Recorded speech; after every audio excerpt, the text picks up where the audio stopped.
अस्सलामु अलैकुम दोस्तों। आज हम जिस टॉपिक को लेकर हाजिर हुए हैं उसका नाम है दीन में अक्ली दखल की कोई गुंजाइश नहीं है, यानी अक्ल परस्ती का रद्द।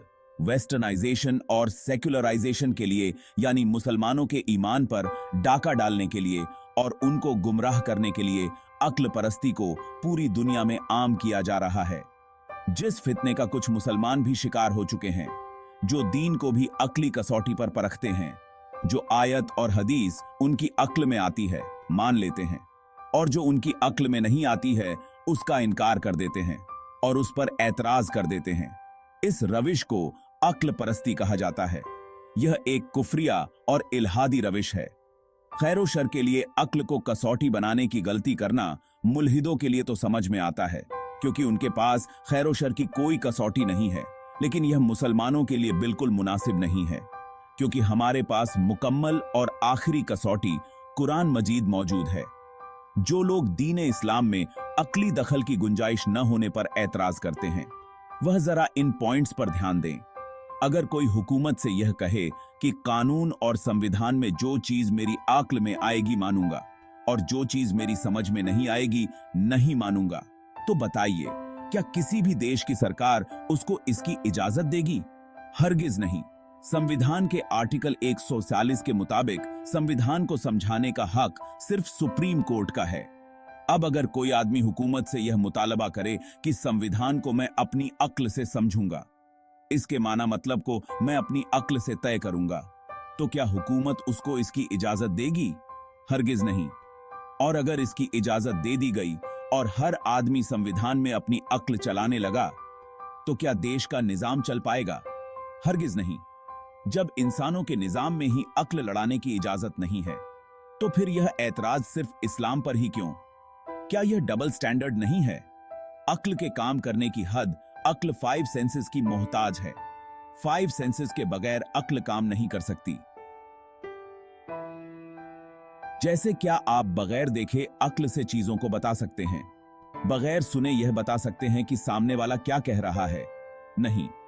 यानी अक्ल 5 सेंसेस की मोहताज है। चूंकि मेटाफिजिक्स यानी शरीयत और खैरो शर 5 सेंसेस की पहुंच से बाहर है, इसलिए जरूरी नहीं है कि अक्ल शरीयत की सारी हिकमतों का इदराक कर सके।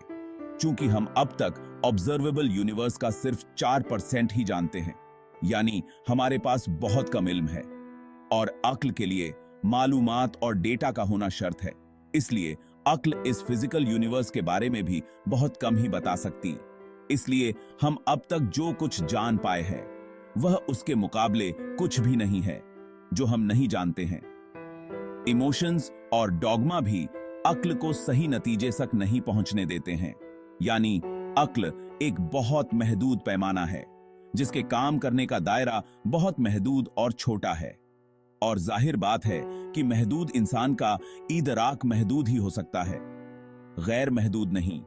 ऊपर से अक्लों में तफावुत है। किसी भी दो इंसानों की अक्ल बराबर नहीं है। अक्ल की यह सारी लिमिटेशन अक्ल के काम करने के दायरे को महदूद करती है।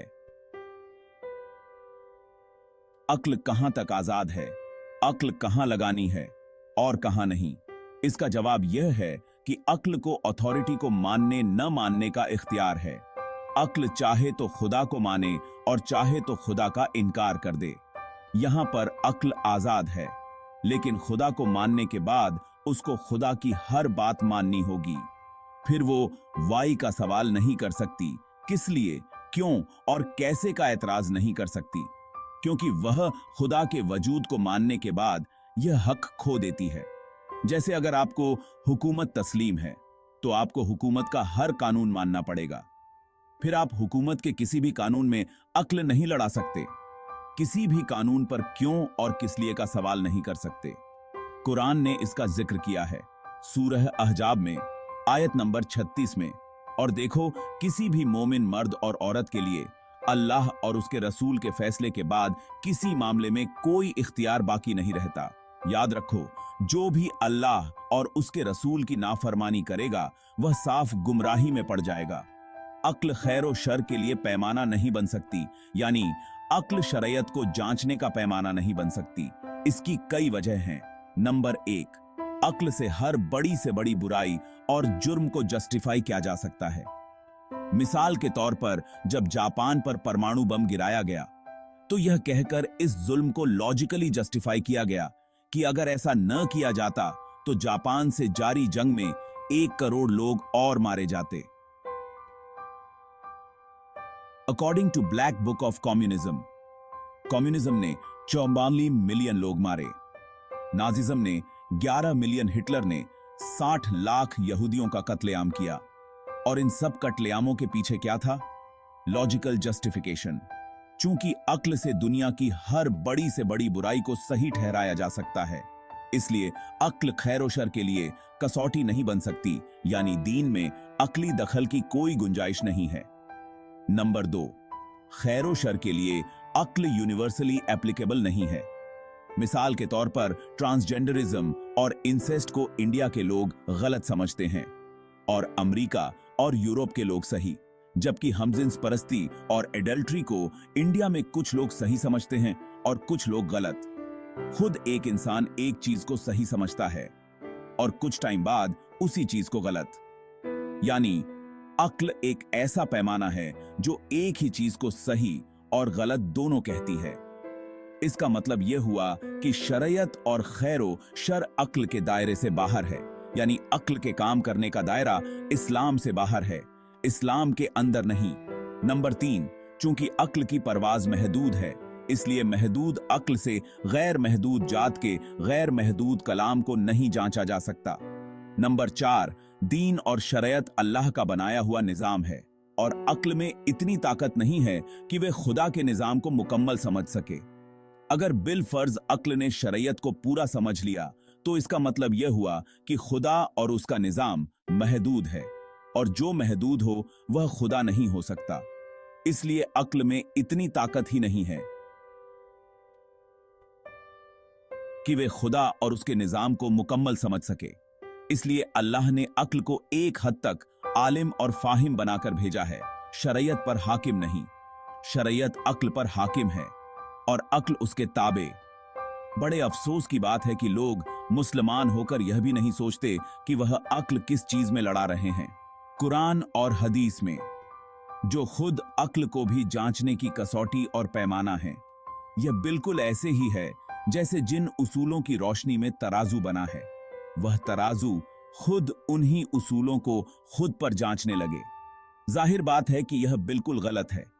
अक्ल पर शरीयत को परखना बिल्कुल ऐसे ही है जैसे सोना तौलने वाले तराजू पर हिमालय पर्वत को तोलना। और आप खुद बताइए, अगर कोई सोना तौलने वाले तराजू पर हिमालय पहाड़ को तौलने लगे तो रिजल्ट क्या निकलेगा, यह आप सबको पता है। यही वजह है कि जब कोई अक्ल को शरीयत में लड़ाना शुरू कर देता है, जो कि अक्ल का फील्ड नहीं है, तो रिजल्ट गलत ही निकलता है। इसलिए इस्लाम के हर मसले को अक्ली कसौटी से जांचने वाले का ईमान किसी भी आयत और हदीस पर डगमगा सकता है। याद रहे मुसलमानों, कुरान हदीस पर क्यों का सवाल करने का मतलब है अल्लाह से क्यों का सवाल करना, नबी से क्यों का सवाल करना। कुरान मजीद के अंदर कायनात में जो गौर फिक्र करने की बहुत सी आयात हैं, उन आयात का मतलब यह है कि मखलूक से खालिक तक पहुंचा जाए, अक्ल से तफहीम का काम लिया जाए, न कि यह कि अक्ल को ही पैमाना बनाकर खुद कुरान के हुक्मों को सही और गलत ठहराया जाए। सूरह हुजूरात में अमल करने से पहले तहकीक करने का हुक्म है। तहकीक का मतलब यह नहीं है कि कुरान और हदीस में ही अक्ल लड़ाने लगो, बल्कि तहकीक का मतलब यह है कि हर मसले के बारे में यह देखना कि कुरान और हदीस में उसके बारे में क्या लिखा है। मुलहिदों और इस्लामोफोब्स की तरह कुछ मुस्लिम भी अक्ल लड़ाकर कुरान हदीस पर सवाल करते हैं, नबी पर एतराज करते हैं। नबी ने इतनी शादियां क्यों की? 9 साल की हजरत आयशा से शादी क्यों की? 5 टाइम की नमाज क्यों? भूखे पेट रोजा क्यों? इन लोगों से मेरा एक सवाल है, हम शरई अहकाम को क्यों मानते हैं? हम इबादात को अंजाम क्यों देते हैं? इसका जवाब यह है कि अगरचे खुदा के हर हुक्म में हिम्मत और मसलिहत होती है, तमाम इबादतों में बंदों ही का फायदा है, अल्लाह का कोई फायदा नहीं है। लेकिन हम मुसलमान इबादत इसलिए नहीं करते कि वह हमारे लिए फायदेमंद हैं। बल्कि इसलिए करते हैं कि हमारे मालिक ने हमको इसका हुक्म दिया है। जब हम हिकमत, मसलिहत, जाती मफाद और मफादे आम्मा के लिए इबादत नहीं करते हैं तो फिर इन सब चीजों में अक्ल लड़ाना ही बेकार है। मैं इस पॉइंट को एक मिसाल से और आसान करता हूं। अल्लाह ने जितने भी हुक्म दिए हैं उन सब में इंसानों का ही फायदा है। मान लो कि अगर अल्लाह कोई ऐसा हुक्म देता जिसमें कोई हिकमत न होती, हमारे लिए कोई फायदा नहीं होता, तो क्या तुम उस हुक्म पर अमल नहीं करते? जरूर करते, क्योंकि हम इबादत अपने लिए फायदा होने की वजह से नहीं करते हैं, बल्कि इसलिए करते हैं कि वह खुदा का हुक्म है, वह मालिक है, उसका हक है, वह जो चाहे हुक्म दे। आपको हर हाल में उसका हर हुक्म बजा लाना है। जब इबादत को करने के लिए न हिकमत देखी जाती है और न फायदा, तो फिर दीन में हिकमत और मफाद देखने के लिए अक्ल क्यों लड़ाते हो? तुम्हारे ऊपर इतना करना फर्ज है कि यह जाना जाए कि यह इबादत मेरे मालिक का हुक्म है या नहीं। अक्ली कसौटी पर इस्लामी अहकाम को मानने और रद्द करने वाले लोग क्या मुसलमान बाकी रह सकते हैं? इसका जवाब है हरगिज नहीं। इस्लाम का मतलब है बिना अक्ल लड़ाए अल्लाह के सामने सर खम कर देना। मुसलमान का मतलब होता है अपनी अक्ल और इख्तियार को छोड़कर अल्लाह के हुक्म पर अमल करने वाला। इसी तरह ईमान का मतलब होता है अपनी अक्ल न लड़ाकर गैब के बारे में अल्लाह और उसके रसूल की बातों पर यकीन रखना। अगर कुरान और हदीस की हर बात ऐसी हो कि जिसे हर अक्ल समझ सके, तो फिर ईमान लाने की क्या जरूरत रह जाती है? ईमान की जरूरत वहां होती है जहां बात समझ से ऊपर और परे हो। ईमान उस चीज को मानने और स्वीकार करने को कहते हैं जिसे किसी के कहने पर मान लिया गया हो। जो लोग यह कहते हैं कि इंसान के लिए अपनी अक्ल की पैरवी काफी है, फिर दीन और मजहब क्या चीज है और इसकी क्या जरूरत है? यह ठीक उस जाहिल मरीज के कहने जैसा है जो कहे तिब्ब और डॉक्टरी क्या चीज है और इसकी क्या जरूरत है, मैं अपना इलाज खुद कर लूंगा। दोस्तों, जब जिस्मानी मर्ज के लिए डॉक्टरी जरूरी है, तो क्या रूहानी मर्जों के लिए दीन जरूरी नहीं है? मैं उल्मा से भी कहना चाहूंगा कि अगर तुम मुसलमानों को अक्ल से मसले को मनवाओगे, तो इसका मतलब यह है कि आप मुस्लिमों को अक्ल की सूरत में शरीयत को परखने की कसौटी दे रहे हो। यही गुमराही का पहला दरवाजा है। अगर आप किसी मसले में मुसलमान को अक्ल से मुतमिन करोगे, तो आप बाकी मसलों में भी अक्ल लड़ाने की राह खोल दोगे। अगर तुम किसी मुसलमान को अक्ल से जवाब दोगे, तो आप बाकी लोगों के लिए भी कुरान हदीस को अक्ल से समझने की दावत दे रहे हो। अगर आप अक्ल से समझाने में कामयाब भी हो गए, तो फिर भी इसका नफे से ज्यादा नुकसान होगा। शरीयत अक्ल से बालातर है। जब शरीयत की बहुत सी बातें अक्ल की पहुंच से बाहर है, तो आप शरीयत की हर चीज में मुसलमानों को अक्ल से समझने की दावत कैसे दे सकते हो? ऐसा नहीं है कि हमारे पास अक्ली दलीलें नहीं हैं। अक्ली दलीलें हैं हमारे पास, लेकिन वह गैर मुस्लिमों और मुलहिदों के लिए है, मुसलमानों के लिए नहीं। इस्लाम की एक भी चीज अक्ल के खिलाफ नहीं है।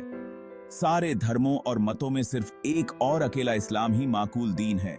बस आज के लिए इतना ही। वीडियो अच्छी लगी हो तो लाइक और सब्सक्राइब जरूर करना, और हां, कमेंट में अपने विचार भी जरूर बताना। शुक्रिया।